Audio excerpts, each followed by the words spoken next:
Hello everybody, welcome back to Toppers Area with a new video. So today we'll be learning about chapter number 5 heat. This is the part 3.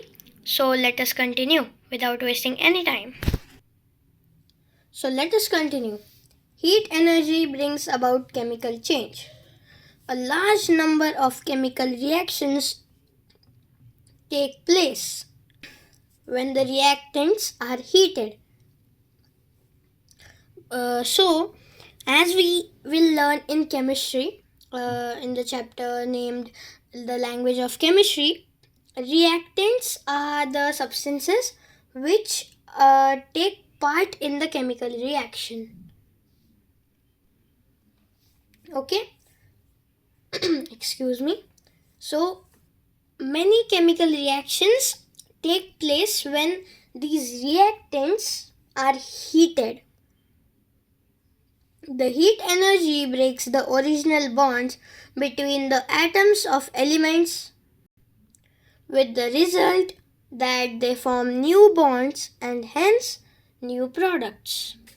So, when we heat the reactant, this heat energy breaks the original bond between what?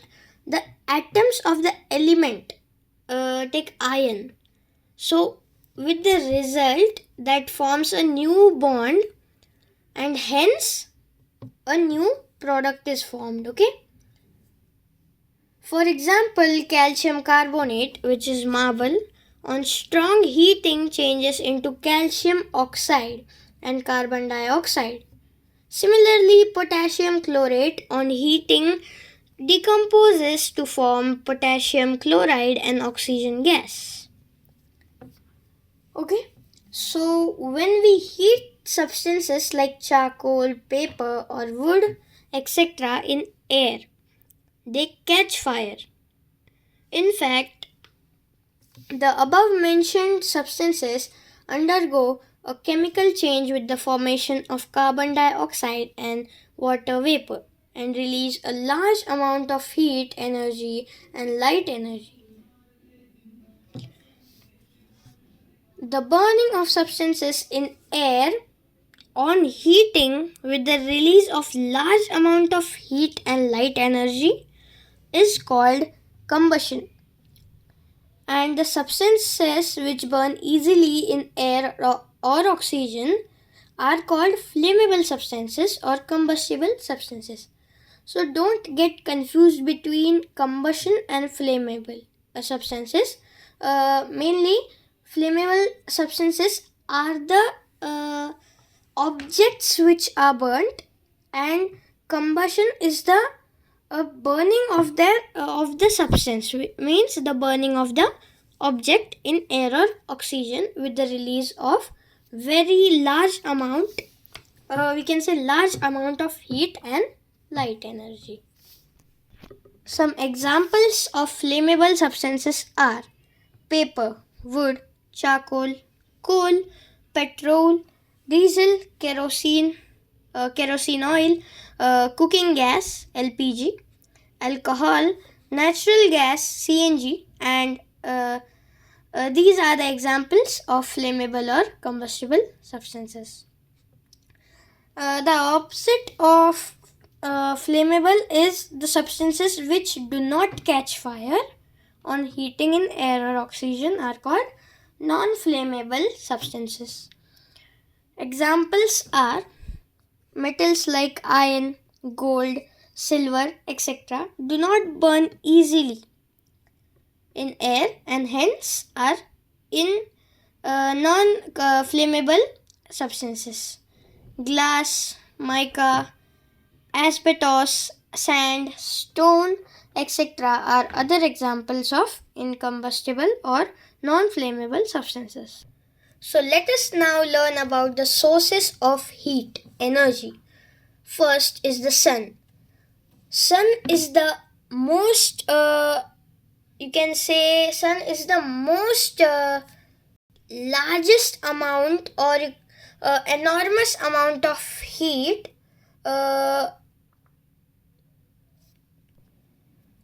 it is the largest source of heat. Okay, so the sun produces enormous amount of heat and light energy due to the fusion of hydrogen atoms. For us on the surface of earth, the sun is the prime source of energy. Solar energy is used as heat energy by using different solar devices like solar panels.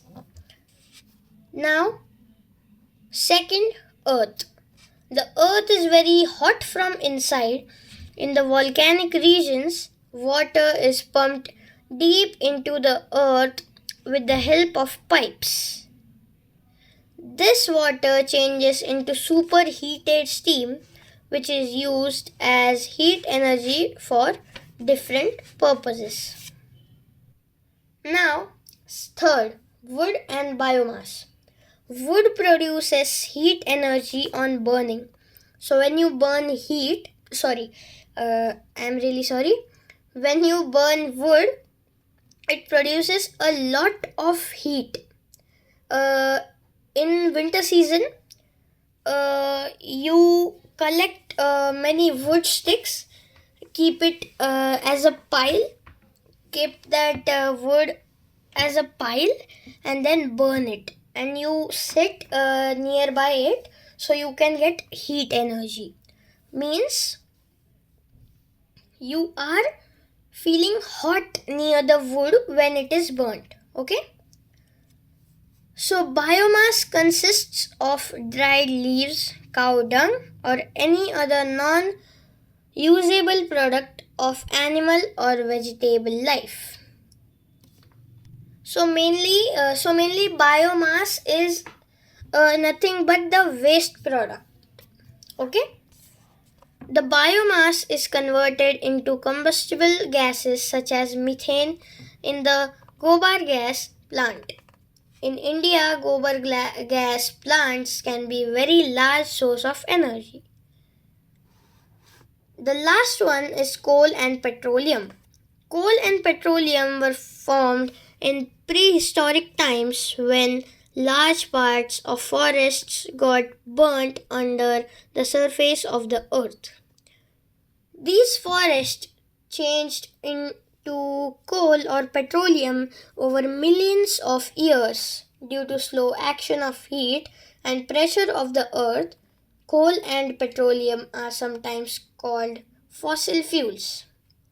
So mainly coal and petroleum.